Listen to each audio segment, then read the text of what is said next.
Assalamualaikum warahmatullahi wabarakatuh. Jagongan kali ini ada di warung Sandika Barisan.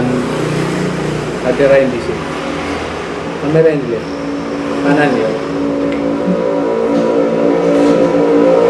Jagongan kali ini kami ada di warung Sandika Barisan, Arjowilangun, Kecamatan Kalipari. Ini kali kedua saya bikin video di tempat ini. Pertama sekian bulan yang lalu. Tepatnya lupa, bisa disaksikan sekian bulan yang lampau.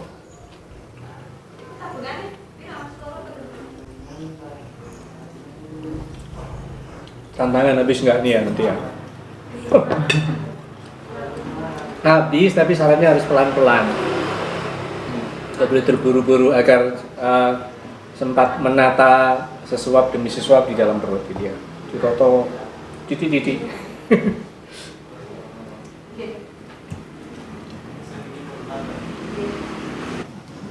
Saya merasa sangat nyaman di tempat ini karena luas juga, mungkin karena sering ya, jadi seperti di rumah sendiri.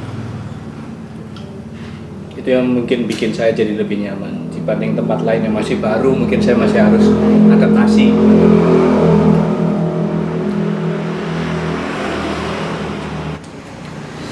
Pernah nggak suatu ketika saya merasa nggak betah berada di rumah sendiri? Pernah. Nah, kapan itu? Sekarang ini? Iya.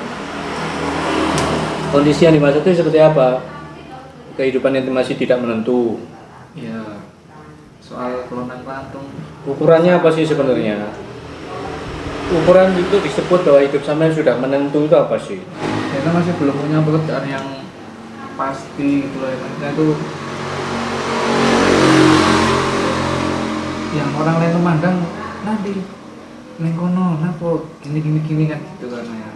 Ya bukan, sebenarnya sih bukan semata-mata untuk ben iko loh anak iko gini enggak, dengan kita kan sebagai anak kan harus membuktikan kepada orang tua kalau kilo anak sampai kiso. Nang di kono napa? Syuting artis nama ayah. Hasilnya apa? Karena hasilnya apa-apa. Hasilnya warung. Pernah terpikir seperti itu? Pernah terpikir satu titik sampai mungkin merasa malu ikut saya kemana-mana syuting sok artis gitu ya kayak ya. Pernah nggak? Sekali waktu sampai merasa duka, malu aku. Pernah. Ketika ada teman sebaya gitu. Tapi saya sudah belajar dari ayah, cuek bodo amat.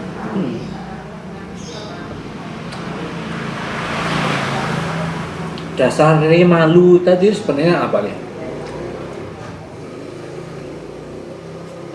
Hal apanya yang bikin sampean merasa malu dalam urusan ini? Urusan dengan ayah, nge-YouTube kemana-mana, sok artis itu. Apakah itunya atau hal lain yang mungkin saya tidak tahu? Ya, ada ya hal yang lain. Apa itu boleh saya tahu? Ini kan di pandangan, apa itu pandangan teman. Kemarin yang kenal gitu kan ya.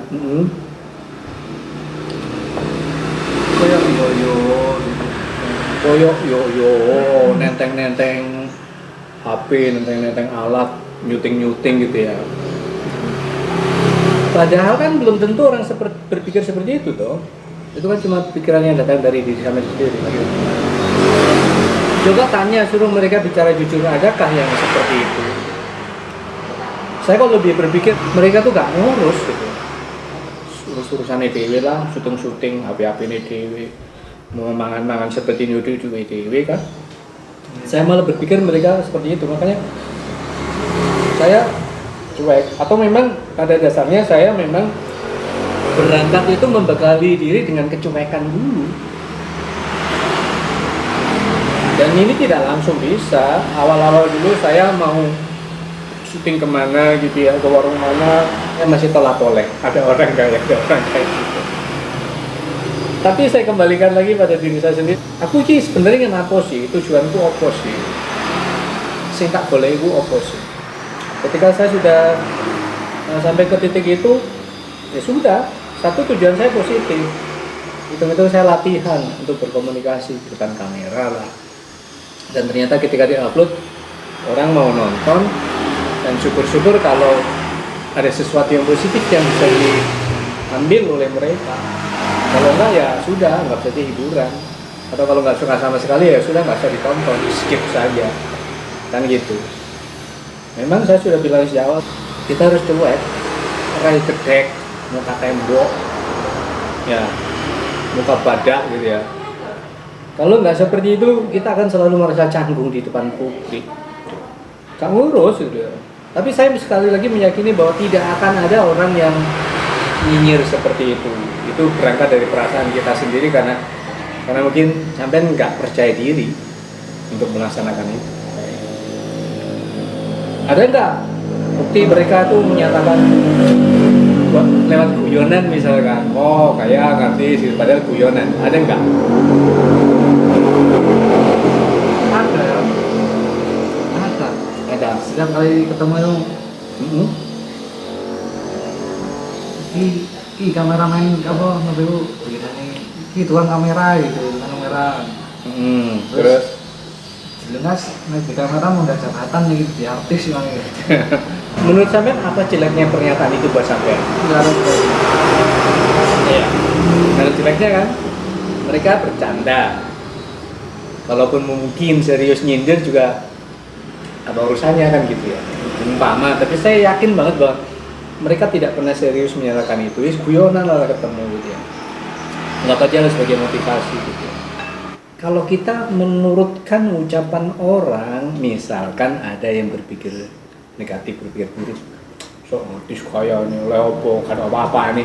Iya, di titik ini kita memang kalau mau dipikir serius, ini titik yang berat karena kita belum mendapatkan apa-apa dari sini kan. Justru lebih banyak keluar biaya, sangat banyak. Tapi ya sudah, kita sudah niatkan bulat ya jalani saja. Kalau saya seperti itu. Akhirnya Ya cuek mau ya. Akhirnya bisa cuek. Bisa. Sejujurnya sejak awal juga saya takut sama berpikir seperti itu.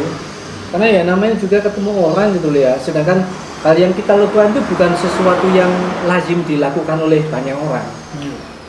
Hanya orang-orang tertentu saja yang mau iseng, mau nekat, mau mencoba-coba. Kan tidak semua gitu. Jadi justru karena sebagian itulah akhirnya jadi beban kita. Beban psikologis kita jadi berat gitu. Tapi kan bukan sesuatu yang buruk, kembali saja ke situ gitu.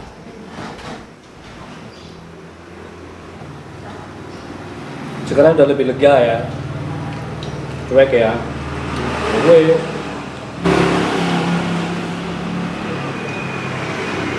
dan saya lebih cuek lagi karena ya kita berangkat memang dengan segala yang milik saya sendiri.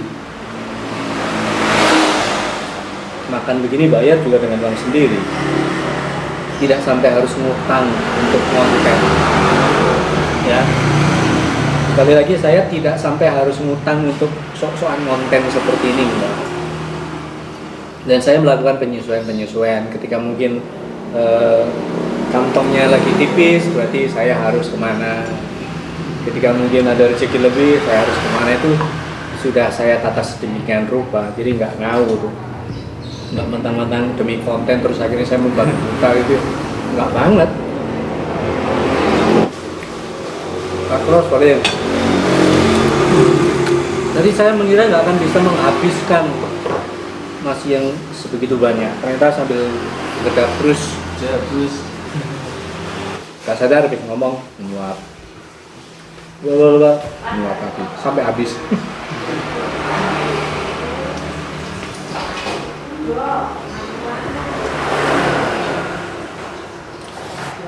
Jadi kembali lagi ke topik awal tadi bahwa sampai merasa nggak betah di rumah karena memang tidak ada sesuatu yang bisa menjadi semacam kebanggaan gitu ya. Kerjaan belum ada, Lontang lantung. Lontang lantung menurut Husni sebenarnya. Padahal sejujurnya ini juga pekerjaan. Ya.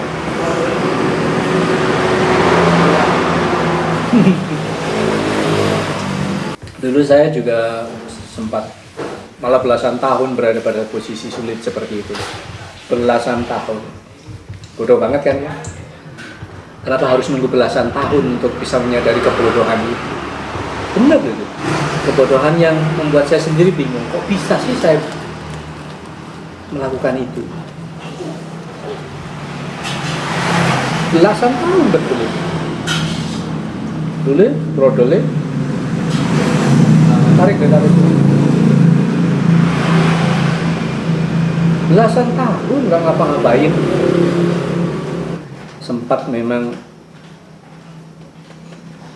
Sempat jadi kayak ngerasa nggak ada artinya sama sekali hidup di rumah itu. Tapi kok sampai belasan tahun itu loh gobloknya saya. Betul itu goblok banget saya. Alhamdulillah ya terbit kesadaran suatu ketika, artinya gini, setiap orang ketika mau membuka pikirannya, membuka hatinya, nggak usah sampai merisaukan. Sampai katakanlah baru setahun, 2 tahun, 3 tahun nganggur setelah lulus sekolah, menurut saya itu masih aman. Apalagi sampai kan ada usaha, ada perjuangan untuk bisa melalui masa sulit itu. Kalau saya dulu enggak. Waalaikumsalam. Ayam 30. Ayam. Ngagem Pak. Saya dulu nggak sadar belasan tahun itu baru terbuka otak saya itu 2003, coba bayangkan.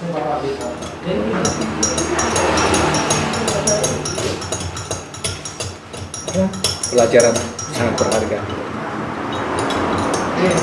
Sambung lagi lain waktu di tempat yang berbeda. Saya nggak ingin ngoceh terlalu panjang. Saya khawatir konyol aja jadi bosan mendengar ocehan saya terus. Sedangkan ini diajak bicara juga ngomongnya nggak banyak kan. Saya sendiri kadang-kadang merasa bingung. Jangan-jangan ada yang mengira saya itu mendominasi percakapan. Ya tepat saja. Saya terpaksa mendominasi percakapan karena ini mungkin tidak ada ide yang mau disampaikan. Belum ada ide mau disampaikan. Sebenarnya cerdas tuh. Cukup jagongan yang nggak tahu ngobrol kemana dari nggak jelas.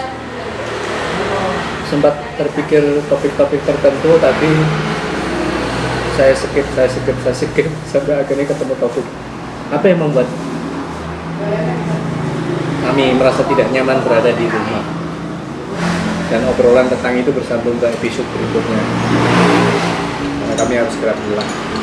Assalamualaikum warahmatullahi wabarakatuh. Dadah. Ngobrol apa ya,